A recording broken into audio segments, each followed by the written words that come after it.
हम बादली विधानसभा के भीतर मौजूद है और मेरे ठीक पीछे आपको नजर आ रही है ये नई बिल्डिंग। दिल्ली सरकार का नया स्कूल ये है और दिल्ली के मुख्यमंत्री अरविंद केजरीवाल, शिक्षा मंत्री आतिशी विधायक अजयेश यादव ने कुछ देर पहले इस स्कूल का उद्घाटन किया है और साथ ही साथ यहाँ पर 2000 बच्चे पढ़ाई कर सकेंगे। जाहिर है गांव का ये इलाका है और ऐसे में ये उन तमाम आसपास के गांव में रहने वाले लोगों के लिए बड़ी सौगात है, क्योंकि यहाँ पर जो सरकारी स्कूल था उसका अब नया स्ट्रक्चर नजर आ रहा है। दूसरी बड़ी बात ये भी है कि ये जो स्ट्रक्चर है यहाँ पर कई बड़े स्तर की जो व्यवस्थाएं हैं वो देखने के लिए मिलेंगी, चाहे वो लाइब्रेरी हो, चाहे वो साइंस लैब हो या फिर स्कूलों में टॉयलेट की व्यवस्था हो, जो कि पहले सरकारी स्कूलों में कहीं ना कहीं एक बुरी स्थिति के तौर पर देखी जाती रही है। हमारे साथ विधायक हैं बादली विधानसभा के अजयेश यादव, आम आदमी पार्टी के ये विधायक है, इनसे हम बात करने की कोशिश करेंगे। बिल्डिंग तो हमने देख ली सामने से, और ये बताइए कि इस बिल्डिंग की खासियत क्या क्या है, क्या क्या सुविधाएं यहाँ पे मिलेंगी बच्चों को?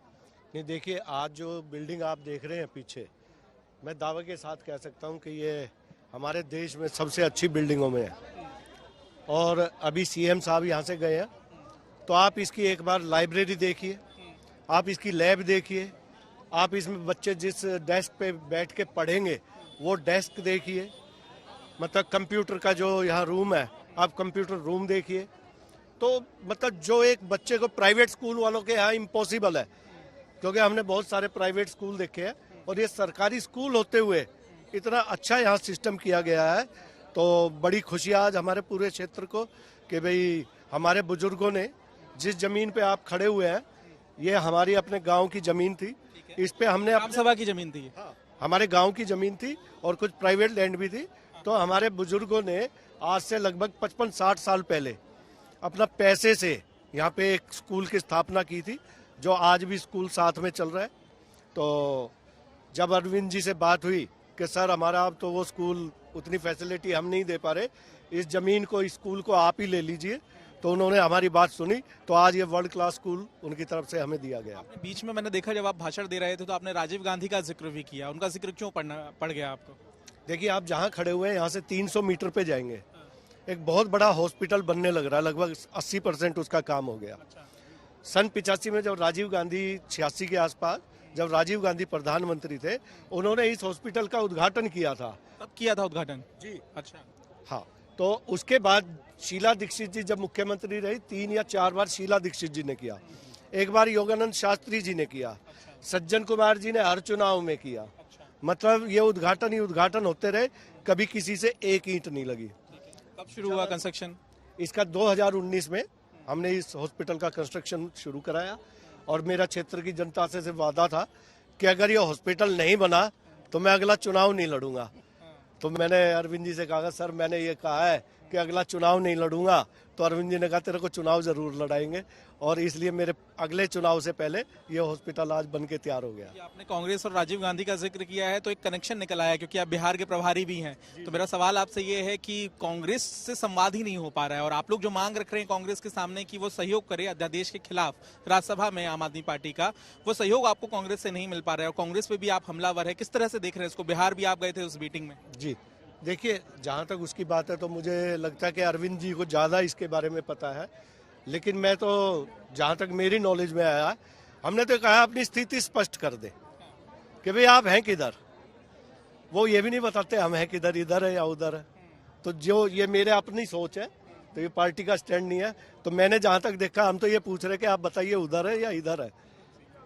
चलिए, लेकिन आप हमें अंदर क्लासरूम और लाइब्रेरी दिखाएंगे अभी? बिल्कुल, चलिए, तो हम ले चलते हैं विधायक जी को अंदर स्कूल के और देखेंगे कि जो दावे किए जा रहे हैं मंच से भाषण के जरिए, उन दावों की कितनी सच्चाई है। हमें यहाँ कुछ पेरेंट्स मिले हैं जो इसी विधानसभा में रहते हैं। इनके बच्चे पहले प्राइवेट स्कूल में पढ़ाई करते थे, फिर इनका कहना है कि उन्होंने सरकारी स्कूल में उनका एडमिशन करा दिया। क्या नाम है आपका? मेरा नाम मोनिया है, मैं बादली विधानसभा से ही हूँ। मेरे बच्चे जो हैं पहले प्राइवेट स्कूल में पढ़ते थे, पर दिल्ली सरकार का जो बदलाव देखते हुए स्कूलों में इतना अच्छा काम हुआ है, विदेशों तक डंका बज रहा है, तो हमने कहा क्यों ना हमें भी जाकर देखना चाहिए। हम लोगों ने विजिट करी और हम सरप्राइज हो गए स्कूलों को देखकर। फिर मैंने, मेरी बेटी क्वीन मैरी में थी, जिससे मैंने उसको विड्रॉवल करके मैंने गवर्नमेंट स्कूल में करवाया एडमिशन, और मैं बहुत खुश हूँ, बहुत सेटिस्फाइड हूँ। और मैं चाहती हूँ कि अरविंद केजरीवाल जी ऐसे ही अच्छे अच्छे काम करते रहे, हमारे बच्चों का विकास कार्य चलता रहे। क्या नाम है आपका? मेरा नाम सोनी है। आपके बच्चे कहाँ, कौन सी क्लास में पढ़ते हैं? मेरा बच्चा अभी 4 क्लास में है और उसे टेबल तक नहीं आती थी, जो टेबल भी नहीं बना, मतलब प्राइवेट में पढ़ता था और 3000 समथिंग 3500 रुपये फीस जाती थी। और आज के डेट में मैंने उसे गवर्नमेंट में एडमिशन कराई है और मेरा बच्चा 20 से लेके मतलब जो भी टेबल पूछ लो, सारी काउंटिंग, सारे टेबल्स, हर कुछ, मतलब इतनी सुविधा अगर गवर्नमेंट स्कूल में है जो प्राइवेट में नहीं है। मैं 3500 रुपये दे के भी वो सुविधा नहीं दे पाई जो मुझे फ्री ऑफ कॉस्ट सरकारी स्कूल में मिल रही है। यहाँ पे बता रहे हैं कि लाइब्रेरी है, लैब है, साइंस कंप्यूटर लैब है। आपको लगता है कि ये सब होना चाहिए सरकारी स्कूल? जी, ऐसा कभी प्राइवेट स्कूल में भी नहीं हुआ आज तक जो केजरीवाल जी ने सरकारी स्कूल में किया है। इससे बहुत ज़्यादा बदलाव आएगा, बच्चों को नई नई किताबें पढ़ने के लिए मिलेंगी और इतनी शानदार लाइब्रेरी बनाई है, बहुत अच्छी। देख लिया आपने? हाँ जी, लाइब्रेरी देख।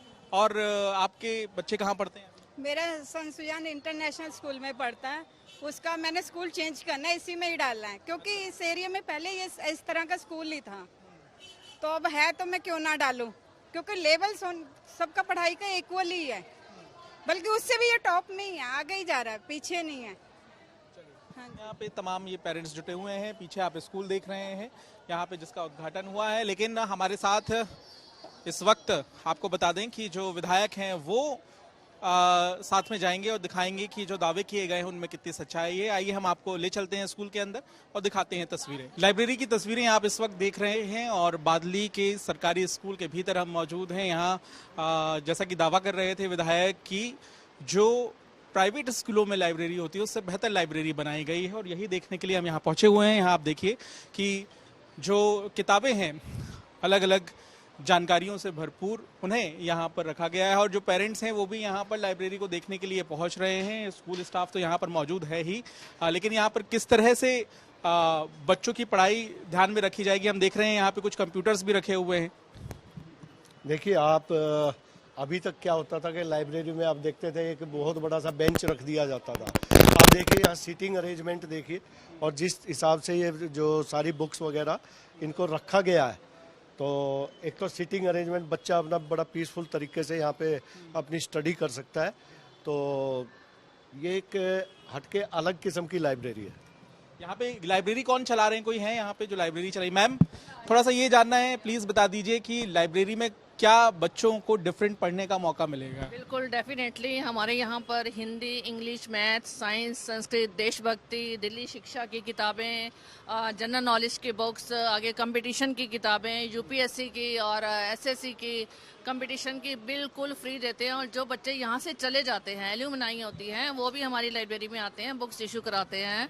और जो बच्चे डाइट में जाना चाहते हैं, टीचिंग में या मतलब पुलिस डिपार्टमेंट में, जो भी हमारे डिपार्टमेंट हैं दिल्ली सरकार के, उन सब की किताबें हम देते हैं बच्चों को और कोई उनमें चार्ज नहीं लिया जाता है, और चाहे वो महीना भर के लिए। लेकिन उनके हम थोड़ा सा ये रख लेते हैं कि उनका नाम, रोल नंबर, सेक्शन और जो है फ़ोन नंबर है, या टीचर्स की थोड़ी सी कंसर्न होती है। लाइब्रेरी का कंसर्न तो होता है कि किताबें लौटाना जरूर है, लेकिन जो क्लासेस चल रही हैं उस बीच में बच्चा कैसे समय निकालेगा लाइब्रेरी के लिए? कैसे आप वक्त देंगे टीचर उनको? जीरो पीरियड भी होता है, जो हमारा लंच टाइम होता है, बच्चे उस टाइम भी आ जाते हैं और आफ्टर स्कूल भी हम दे देते हैं किताबें। जबकि ये रूल होता है कि हम 1 हफ्ते के लिए देते हैं, लेकिन बच्चों की प्रॉब्लम को समझते हुए हम उनको दे देते हैं कि चलो आप 15 दिनों के लिए ले जाओ। हमारा रूल होता है कि 2 या 3 किताबें देते हैं। हम ये कहते हैं कि जो बच्चे पढ़ने वाले हैं उनको हम 5-5, 6-6 किताबें भी दे देते हैं कि छुट्टियां हैं, आप छुट्टियों में आप अपने प्रोजेक्ट बनाइए, अपने वर्कबुक कंप्लीट कीजिए, जो भी है हमारी पूरी हेल्प रहती है। और पूरा स्टाफ,